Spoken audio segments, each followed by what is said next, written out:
22e dimanche du temps ordinaire de l'année C, proclamation du Saint-Évangile de notre Seigneur Jésus-Christ, selon Saint Luc au chapitre 14e. Un jour de sabbat, Jésus était entré dans la maison d'un chef des pharisiens pour y prendre son repas et ces derniers l'observaient. Jésus dit une parabole aux invités lorsqu'il remarqua comment ils choisissaient les premières places et il leur dit « Quand quelqu'un t'invite à des noces, ne va pas t'installer à la première place, de peur qu'il ait invité un autre plus considéré que toi. Alors celui qui vous a invité, toi et lui, viendra te dire « Cède-lui ta place ». Et à ce moment, tu iras, plein de honte, prendre la dernière place. Au contraire, quand tu es invité, va te mettre à la dernière place. Alors, quand viendra celui qui t'a invité, il te dira « Mon ami, avance plus haut ». Et ce sera pour toi un honneur aux yeux de tous ceux qui seront à table avec toi. En effet, quiconque s'élève sera abaissé, qui s'abaisse sera élevé. Jésus disait aussi à celui qui l'avait invité, quand tu donnes un déjeuner ou un dîner, n'invite pas tes amis, ni tes frères, ni tes parents, ni de riches voisins, sinon eux aussi te rendraient l'invitation et ce serait pour toi un don en retour. Au contraire, quand tu donnes une réception, invite des pauvres, des estropiés, des boiteux, des aveugles. Heureux seras-tu parce qu'ils n'ont rien à te donner en retour. Cela te sera rendu à la résurrection des justes. Ce bel évangile nous rappelle quelque chose de très important qu'il ne faut jamais oublier. C'est que toute parole de Dieu, aussi bien de l'Ancien Testament que du Nouveau Testament, nous fait 3 dons. Toute parole de Dieu nous communique l'intelligence. C'est ce que dit le psaume 118 au verset 104. Tes préceptes m'ont donné l'intelligence. Toute parole de Dieu nous donne la foi. C'est ce que nous rappelle saint Paul quand il dit fides ex audito. La foi procède de ce que nous avons entendu. Il va d'ailleurs conclure en disant malheur à moi si je n'annonce l'évangile, puisque c'est en annonçant l'évangile qu'on peut susciter la foi. Et toute parole de Dieu nous communique l'esprit. Verbum spirans amorem. Les paroles que je vous dis sont esprit et elles sont vie. Pendant que Pierre parlait, nous disent les Actes des Apôtres, l'Esprit Saint tomba sur ceux qui écoutaient. Alors, voyons comment cet évangile confirme qu'il est nécessaire pour bien lire la parole de Dieu, pour faire de la lectio divina, pour faire de la philocalie, pour une lecture contemplative qui ne s'arrête pas au premier niveau, au niveau, comme disait saint Augustin, que nous avons fêté il y a quelques heures, qui disait que la plupart du temps, les chrétiens restent dans l'Ancien Testament. Et Aristote disait en philosophie, la plupart du temps, les hommes restent au niveau sensible. Ils ne vont pas jusqu'au niveau, ils ne s'élèvent pas jusqu'au niveau intelligible, de l'intelligibilité. Alors, voyons comment cet évangile vient nous rappeler, je pense même qu'il nous est donné pour ça, on peut le dire. C'est vrai que tous les évangiles le sont, mais celui-ci, de manière toute particulière, nous rappelle les 3 grands dons. Alors, essayons d'être clairs. Le premier don, qui est le don de l'intelligence, c'est pour que nous puissions connaître toutes choses de l'intérieur. Intelligence, intus legere, l'étymologie latine, intus, lire de l'intérieur. À quoi sert donc cette lecture de l'intérieur? C'est tel qu'on appelle la philosophie, pour finir. Donc, toute parole de Dieu nous communique la sagesse philosophique. Et la sagesse philosophique, c'est le fait que l'intelligence humaine étudie toutes les modalités de l'être, y compris Dieu.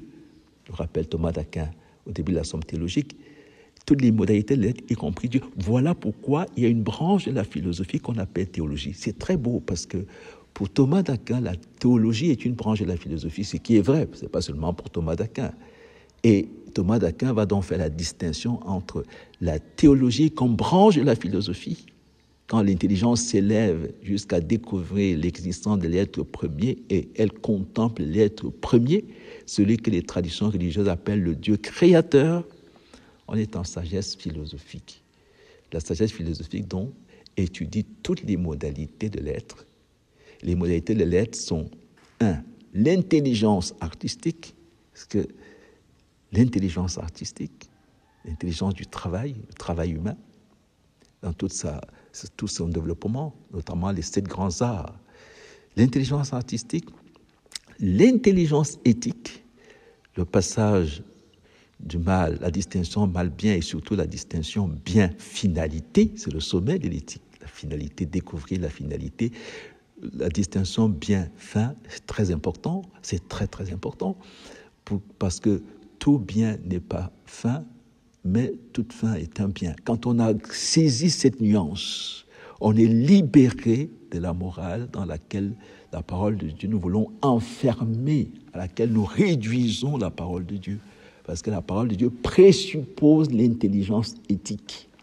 On a donc la troisième intelligence, l'intelligence politique, la saisie du bien commun, la politique, la chose publique, la res publica, être au service du bien commun, la chose la plus noble qui existe sur cette terre, quand on la comprend, quand l'homme politique se sent responsable de ce dont il a la charge, et non pas lorsqu'il se croit au-dessus de tous les autres.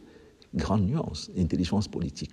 Nous avons l'intelligence de la nature, dans l'intelligence du corps, dans toute sa noblesse. L'intelligence du corps culmine quand nous finissons par comprendre que notre corps est le temple de l'esprit, le temple de Dieu.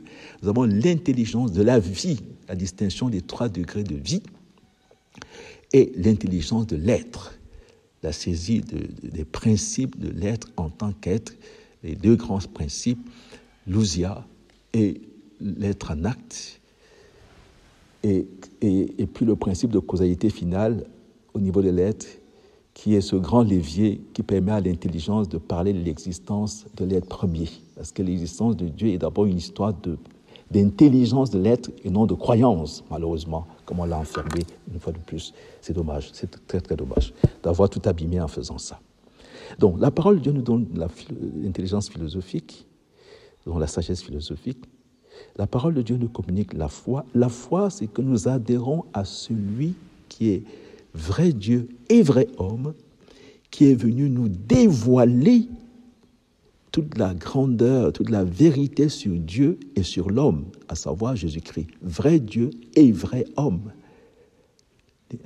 La foi nous fait adhérer, la foi chrétienne nous fait accueillir la lumière que Jésus nous apporte sur le réel. Il a le dernier mot sur tout ce qui est autour de nous. C'est lui qui a le dernier mot sur l'homme, sur la vie, sur la vérité, sur l'amour, sur Dieu, sur tout. Il a le dernier mot. Il a le verbe qui éclaire tout. Et la parole de Dieu nous communique l'Esprit Saint. Et l'Esprit Saint vous conduira vers la vérité tout entière. Alors, allons-y rapidement dans cet évangile. Premièrement, l'intelligence philosophique. Quand quelqu'un t'invite à des noces, ne va pas t'installer à la première place de peur qu'il ait invité un autre plus considéré que toi. C'est tout à fait vrai. C'est de la simple logique. Ce problème, il est réglé, vraiment réglé aujourd'hui parce qu'on a le protocole, on a le maître des cérémonies, on a des cartes d'invitation, on a des numéros de table, on a tout. Donc, on ne peut pas dire que ça suffit, que l'intelligence philosophique de cet évangile était le but de cet évangile. C'est fait pour aller beaucoup plus loin. L'intelligence théologique, c'est Jésus-Christ qui devient donc le théologien, la parole, le Verbe fait chair et qui nous dit ce qu'il a fait pour nous. L'intelligence théologique nous dit toujours, c'est comme dit Jésus lui-même aux disciples d'Emmaüs, ce qui le concerne, lui, il leur montra ce qui le concerne. Qu'est-ce qui concerne Jésus dans cet évangile? C'est que lui, de condition divine, n'a pas retenu le rang qu'il égalait à Dieu. Il s'est anéanti en disant à l'homme, monte plus haut, mon ami. Je te fais monter plus haut qu'Adam.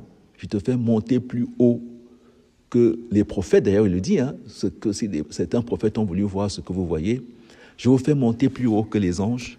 Je fais monter plus haut que les archanges. Marie, reine des anges, Marie, reine des archanges. Mes amis, avancez plus haut. Lui, Jésus, va se faire homme. Il va aller le plus bas possible. Il s'est anéanti, la kénose, pour nous élever, pour que nous puissions aller le plus haut possible, jusqu'au plus haut des cieux. Il va même, dans l'ascension, prendre notre corps. Il est assis avec notre corps auprès de Dieu dans les cieux. Et il dira aux apôtres, montez plus haut, vous n'êtes plus mes serviteurs, vous êtes mes amis, montez plus haut. La parole la plus belle que Dieu ait dite à l'homme, monte plus haut. Il dit aux anges, cédez votre place aux hommes. Il dit aux archanges, cédez votre place à l'homme. Il dit à tous ceux qu'il avait créés avant l'homme, cédez votre place, laissez votre place à l'homme. C'est ce que dit le psaume 8. À peine le fis-tu moindre qu'un Dieu le couronnant de gloire ou d'honneur. Tu as mis toutes choses à ses pieds. Il a dit à toute la création, cède-lui ta place. Cède-lui ta place. Et il a donné son dîner, heureux les invités au repas de noces de l'agneau, et nous sommes invités pour rien, comme dit Isaïe. Venez sans argent, sans rien payer. Venez manger et boire sans argent, sans rien payer. Et quel dîner! Le festin des noces de l'agneau. La parole la plus belle que Dieu ait dite à l'homme. Il dit cela devant toute la création. Cédez-lui votre place. Cède-lui ta place. Il a dit cela au monde physique qui a été créé avant nous. Il a dit cela au monde animal. Il a dit cela au monde de l'esprit spirituel. Il a dit cela à lui-même, Dieu. Cède-lui ta place, et Dieu s'est fait homme afin que l'homme soit fait Dieu. On est dans l'intelligence théologique. On pourrait aller plus loin, mais on n'a pas le temps de développer, mais vous le ferez vous-même. Et puis l'intelligence, on est dans l'intelligence, la sagesse philosophique, c'est être intelligent, savoir garder sa place, c'est la vérité, c'est l'humilité si vous voulez, mais l'intelligence théologique, la sagesse théologique, c'est Jésus lui-même qui accomplit ce qui est dit ici et qui vient nous céder sa place en disant à toute la création de céder sa place à l'homme. Tu l'as mis bien au-dessus de tout. Et il devient lui-même le festin, le repas et tout le reste. Et puis, la sagesse mystique. Dieu voudrait maintenant que nous fassions pour lui ce qu'il a fait pour nous. Que nous puissions dire à Dieu, mon ami, avance plus haut. Que nous puissions dire à tout ce à quoi nous tenons dans notre vie, cède ta place à Dieu. Saint Benoît va résumer cela dans sa règle en disant ne rien préférer au Christ. Saint Paul l'a vécu quand il dit tous les avantages que j'avais autrefois, je les ai considérés comme nuls. J'ai dit à tous ces avantages, cédez votre place au Christ. Que nous puissions dire à nous-mêmes, à notre moi, à notre sagesse philosophique, à notre sagesse théologique, que nous puissions leur dire, cédez maintenant votre place au Christ pour dire avec Saint Paul, ce n'est plus moi qui vis, c'est le Christ qui vit en moi. Mon ami, cède-lui ta place, mon ami, avance plus haut. Donc la parole la plus belle que Dieu ait dite à l'homme, mon ami, avance plus haut. D'ailleurs, c'est bien ce que Dieu dit à Moïse au sujet du Pharaon. Je ferai de toi un Dieu pour Pharaon. Il dit aux apôtres, vous siégerez sur 12 trônes, vous jugerez les 12 tribus d'Israël. Dieu l'a fait. Et maintenant, ce que nous pouvons dire de plus beau à Dieu, nous aussi, c'est mon ami, mon Dieu, avance plus haut. Je suis prêtre, avance plus haut. Je ne peux plus rien te préférer. Il n'est pas question de dire que les prêtres vont se marier. Non, on n'est plus à ce niveau-là. Parce qu'on dit à Jésus, avance plus haut que le mariage, avance plus haut que le fait de... Enfin, on se comprend. Avance plus haut que tout ça. Et quand on est chrétien, on dit à Jésus, j'ai célébré le sacrement de mariage avec mon épouse. Avance plus haut, que je n'ai plus de cœur pour aimer que si ce n'est toi et celle que tu m'as donnée. Vous comprenez, ça va loin. Ça va loin, cet évangile. Il est d'une beauté extraordinaire. Nous puissions dire à Jésus, nous aussi, avance plus haut. Amen.